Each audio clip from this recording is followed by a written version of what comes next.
Hi friends, இன்னைக்கு நம்ம பார்க்க போறது வந்து functions. ஓகேவா? ஃபர்ஸ்ட் அதோட டெஃபினிஷன் கிளியரா பார்த்துருவோம்.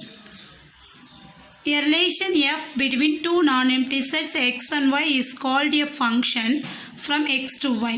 அதாவது ஒரு ரிலேஷன் f இருக்கு. இந்த ரிலேஷன் வந்து ரெண்டு நான்-empty set x-க்கும் y-க்கும் இடையில மேக் ஆயிருக்கு. ஓகேவா? இந்த ரிலேஷன் வந்து ஒரு ஃபங்க்ஷன் நம்ம அப்படி சொல்லணும்னா எப்படி இருக்கணும்னா if for each x in x there exists only one y in y, அதாவது இங்கே இருக்க ஒவ்வொரு எலமெண்ட்ஸ்க்கும் ஒவ்வொரு தனித்துவமாக என்ன இருக்கணும், அவுட்புட் இருக்கணும் அப்படின்றத கொடுத்துருக்காங்க. புரியுதா? நமக்கு இங்கே இருக்க ஒவ்வொரு எக்ஸுக்கும் ஒரு ஒய் இருக்கணும். அப்படி இருந்துச்சுன்னா அது வந்து நம்ம என்ன சொல்லுவோம் அப்படின்னா ஃபங்க்ஷன்ஸ் அப்படின்னு சொல்லுவோம். ஓகேவா? இது நம்ம வந்து எப்படி எழுதலாம் அப்படின்னா f is equal to set bracket of x, y for all x in x, y in y. ஓகேவா? இந்த டெஃபினிஷன் வந்து 2 மார்க்ஸ்லாம். ஸோ இப்போயே தரோ பண்ணி வச்சுக்கோங்க. இந்த டெஃபினிஷன் இஸ் வெரி இம்பார்ட்டண்ட். ஓகேவா? அடுத்து வந்து பாருங்கள், a function f from x to y is written as f from x to y. ஓகேவா? ஒரு ஃபங்க்ஷன் வந்து எக்ஸுக்கும் ஒய்க்கு இடையில மேக் ஆகுதுன்னா அது எப்படி ரைட் பண்ணுவோம் அப்படின்னா f from x to y அப்படின்னு ரைட் பண்ணுவோம். ஓகேவா? நெக்ஸ்ட் வந்து இந்த கண்டென்ட்டில் ஓகேவா இந்த ஃபங்க்ஷன்ஸில் என்னெல்லாம் இம்பார்ட்டண்ட் பாயிண்ட்ஸ் இருக்குது அப்படின்றத நோட் பண்ணிக்கிறோம். இது ஃபுல்லாக கிளியராக பார்த்துக்கோங்க. உங்களுக்கு வந்து மேக்ஸில் வந்து நான் சென்டம் வாங்கணும் அப்படின்றவங்க வந்து ஃபஸ்ட்டு வந்து ஒரு எக்ஸசைஸ் போகிறதுக்கு முன்னாடி அதில் இருக்க டெஃபினிஷன்ஸ் இம்பார்ட்டண்ட் பாயிண்ட்ஸ் எல்லாமே தெளிவாக படிச்சிட்டிங்க அப்படின்னா சம்ஸ் ரொம்ப ஈஸியாக இருக்கும். நம்ம ரீகால் பண்ணிக்கிறதுக்கும் ரொம்ப யூஸ்ஃபுல்லாக இருக்கும். இது ஒரு நோட்டில் நீங்கள் நோட் பண்ணி வச்சுக்கோங்க. தனியாக இம்பார்ட்டண்ட் பாயிண்ட்ஸ்ன்னு போட்டு நோட் பண்ணிக்கோங்க. ஒவ்வொரு எக்ஸசைஸ் பார்க்குறதுக்கு முன்னாடியும் அந்த இம்பார்ட்டண்ட் பாயிண்ட்ஸ் ஒரு தடவை ரீகால் பண்ணிட்டு நீங்கள் எக்ஸசைஸ் பார்த்துக்கிட்டே வந்தீங்க அப்படின்னா உங்களுக்கு வந்து எக்ஸாம்பிள் வந்து ஓனாக ஏதாவது ஒன் வேர்ட் கேட்குறாங்க அப்படின்றப்ப நீங்கள் எழுதுறதுக்கு ரொம்ப ஈஸியாக இருக்கும். ஓகேவா? இந்த set X is called the domain of the function F. ஓகேவா? இதில் வந்து நீங்கள் வந்து டொமைன், கோடொமைன், ரேஞ்ச் இது வந்து ரிலேஷன்ஸில் பார்த்துருப்பீங்க. இப்போ நம்ம எதுக்கு பார்க்க போகிறோம் அப்படின்னா ஃபங்க்ஷன்ஸ்க்கு பார்க்க போகிறோம். இப்போ ஃபங்க்ஷனில் எக்ஸ் செட்டில் இருக்க எல்லா எலமெண்ட்ஸுமே நம்ம என்ன சொல்லுவோம் அப்படின்னா டொமைன் சொல்லுவோம். ஒய் செட்டில் இருக்க எல்லா எலமெண்ட்ஸும் என்ன சொல்லுவோம் அப்படின்னா கோடொமைன்ஸ் அப்படின்னு சொல்லுவோம். ஓகேவா? அதுதான் இங்கே எழுதியிருக்கு. இந்த set X is called the domain of the function F. இந்த set Y is called the its codomain. ஓகேவா? எக்ஸை ஃபஸ்ட்டு செட்டில் இருக்க எல்லா எலமெண்ட்ஸுமே டொமைன். செகண்ட் செட் எந்த செட்டு கூட இது வந்து ஃபங்க்ஷன் ஆகிருக்கோ அந்த செட்டு எல்லாருக்கும் எலமெண்ட்ஸ் எல்லாமே என்னது கோடொமைன். நெக்ஸ்ட் வந்து இமேஜ், ப்ரீ இமேஜ், ரேஞ்ச் பார்க்க போகிறோம். இமேஜ் ரெண்டு ஆரோ டயக்ராமில் எக்ஸ்பிளைன் பண்ணுறேன், உங்களுக்கு அது கிளியராக புரியும். ஃபஸ்ட் நம்ம பார்க்க போது இமேஜ். இமேஜஸ் எது அப்படின்னா வந்து இப்போ இங்கே பாருங்களேன், இந்த ரெண்டு அந்த ஆரோ டயக்ராம் பாருங்கள். ஏ வந்து எதுக்கு மேப்பிங் ஆகிருக்கு பார்த்தீங்கன்னா ஃபங்க்ஷன் ஃப்ரம் எக்ஸ் டு ஒயில் வந்து ஏ வந்து எதோட மேப்பிங் ஆகிருக்குன்னா 1 கூட மேப்பிங் ஆகிருக்கு. ஓகேவா? ஏ இஸ் மேப்பிங் டு 1. இந்த ஏ வந்து 1 கூட மேப்பிங் ஆகிருக்கு அப்படின்னால இந்த 1 வந்து இந்த ஏக்கு வந்து இமேஜ். இந்த 1 தான் இமேஜஸ். ஓகேவா? இது வந்து இந்த ஏன்ற எலமெண்ட்டுக்கு 1 என்னது image. This is a image. Pre images அப்படின்னா இந்த 1க்கு வந்து இந்த ஏவை பார்த்தீங்களா இதுதான் என்னது அப்படின்னா ப்ரீ இமேஜ். புரியுதா உங்களுக்கு?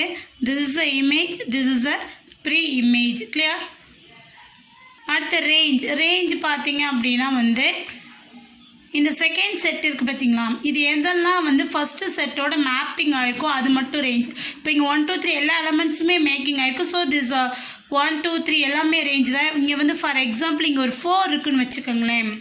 ஓகேவா? இங்கே ஒரு 4 இருக்குன்னு வச்சுங்க அப்படின்னா இந்த 4 வந்து இது கூட ஃபஸ்ட்டு செட்டு கூட என்ன ஆகலை, மேப் ஆகலை. ஸோ இதோட கோடொமைன் பார்த்தீங்கன்னா 1 2 3 4 வந்து கோடொமைன். ரேஞ்ச் பார்த்தீங்கன்னா 1 2 3 மட்டும்தான் என்னதுன்னா range.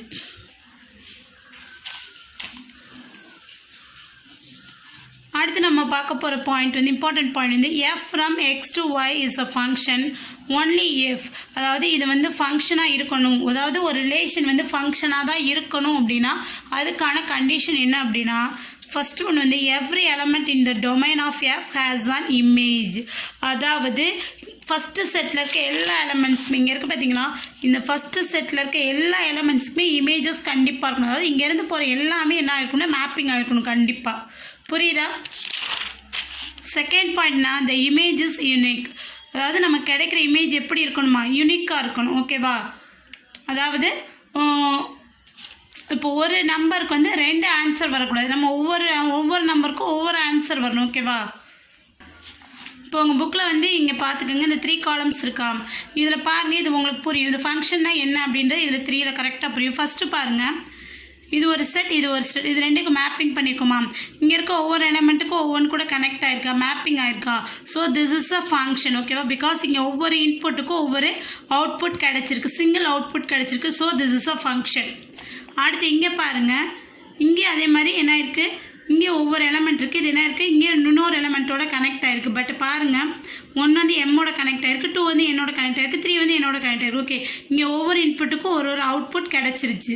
So this is also function. ஓகேவா, ஃபங்க்ஷனாக இல்லை அப்படின்னா இதை பாருங்கள், ஏன்ற வந்து எலமெண்ட் வந்து எக்ஸோட மேப்பிங் ஆகிருக்கு, பீன்ற எலமெண்ட் வந்து ஒய் இசட் கூட மேப்பிங் ஆகிருக்கு. ஸோ ஒரு எலமெண்ட் வந்து 2 கூட என்ன ஆகிருக்கு அப்படின்னா மேப்பிங் ஆகிருக்கு. இது வந்து ஃபங்க்ஷன் கிடையாது. புரியுதா உங்களுக்கு? நமக்கு வந்து ஒரே எலமெண்ட், அதாவது 2 இன்புட்டுக்கு ஒரே அவுட்புட் கிடைக்கலாம், பட் ஒரு இன்புட்டுக்கு 2 அவுட்புட் கிடைக்கக்கூடாது. இது ரொம்ப சிம்பிளாக சொல்லணும் அப்படின்னா, ஆரோ டயக்ராமில் கிரேட்டர் தென் ஃபங்க்ஷனாக இருக்கணும் அப்படின்னா கிரேட்டர் தென் சிம்பிள் வரலாம், லெஸ் தென் சிம்பிள் வரக்கூடாது அப்படின்னு சொல்லுவாங்க. ஓகேவா? The last point, if A and B are finite sets such that n of A is equal to P, n of B is equal to Q, then the total number of functions that exit from A to B is Q power P. அதாவது இது வந்து என்ன அப்படின்னா number of functions make ஆகிறதுக்கான formulas இது. ஓகேவா? So 2 finite set இருக்குன்னா number of elements இந்த செட் ஏ வந்து பி ஆகும், நம்பர் ஆஃப் எலமெண்ட் இந்த செட் பியில் வந்து கியூவாகவும் இருந்துச்சுன்னா இதுக்குரிய ஃபங்க்ஷன் என்ன இருக்கும் அப்படின்னா Q power P. This only one of the important point. இந்த ஃபார்முலா கேட்கலாம். ஓகேவா? இதை நோட் பண்ணிக்கோங்க.